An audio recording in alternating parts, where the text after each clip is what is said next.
एक विषय है।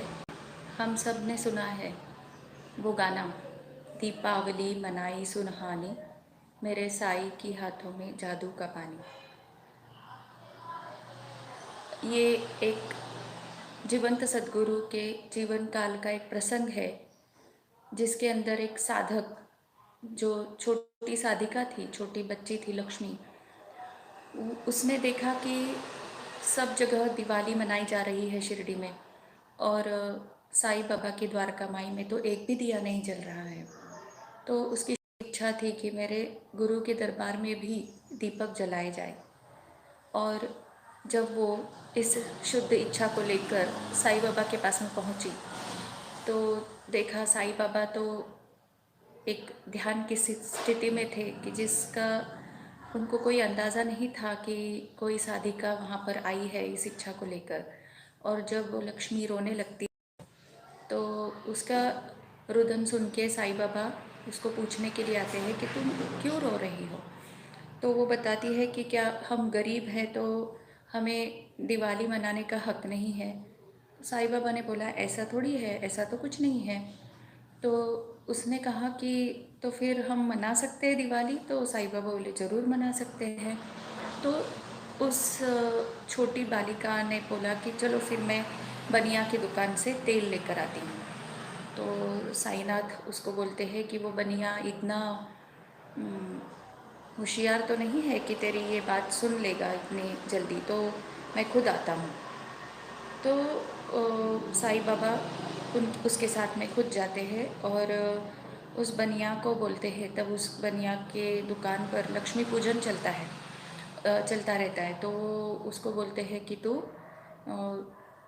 तेल दे करके। तो वो बनिया को जो पूजा कहते रहते हैं वो ब्राह्मण गुरु, तो वो बोलते हैं कि अरे तुम आज लक्ष्मी पूजन के दिन किसी को उधार मत दो, और ये जो है ये भीख मांगने आए हैं, इनको भीख मत दो। तो साईं बाबा कहते हैं कि वो बनिया को कहते हैं कि आज मैंने सोचा था कि इस तेल को मांगने के बहाने मैं तुम्हारा कुछ उद्धार कर सकूं, लेकिन शायद तुम्हारे नसीब में ये नहीं है। और ऐसा करके वो चले जाते हैं और दियों में पानी डालकर और फिर वो दिए जलते हैं। ये सब कहानी हम सबको पता है।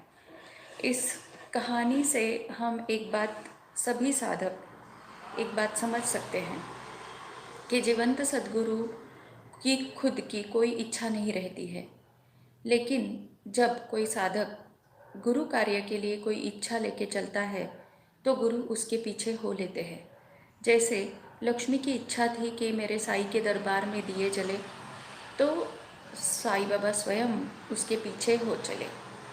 दूसरी बात यह है कि लक्ष्मी जिस दुकान में जाती है, जिस बनिए के दुकान में जाती है, उस बनिए का उद्धार करना चाहते थे साईं बाबा, इसलिए उससे वो तेल मांगते हैं।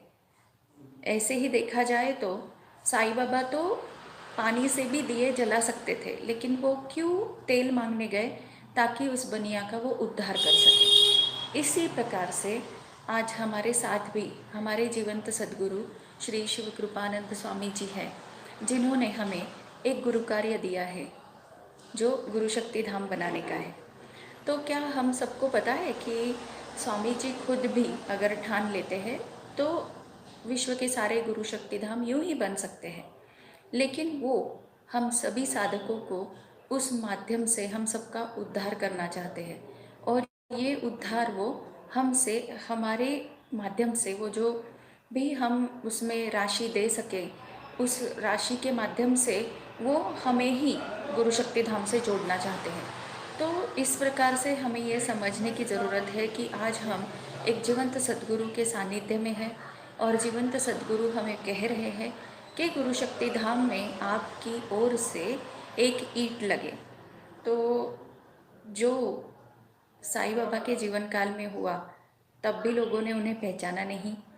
आज हम सब तो इस कहानी से कम सीखें कि जीवंत सद्गुरु जो है वो हमारे भी काल में आए हैं, और वो हमें हमारा उद्धार करने के लिए हमसे कुछ दान दिलवा रहे हैं, ताकि वो गुरु कार्य जो है वो घटित हो। उसी प्रकार से जैसे वो लक्ष्मी की इच्छा थी कि मेरे साईं के द्वारका माई में दिवाली हो, उसी प्रकार से हम सभी साधकों की भी शुद्ध इच्छा है कि गुरुदेव के जो गुरु शक्ति धाम है वो ऐसे दिव्य भव्य बने कि वो हमारे परमात्मा के, क्योंकि वो हमारे परमात्मा के स्थान है। तो गुरुदेव जो है वो साधकों की शुद्ध इच्छा, गुरु कार्य करने की शुद्ध इच्छा के पीछे गुरुदेव खुद खड़े हैं। गुरुदेव की खुद की कोई इच्छा नहीं है।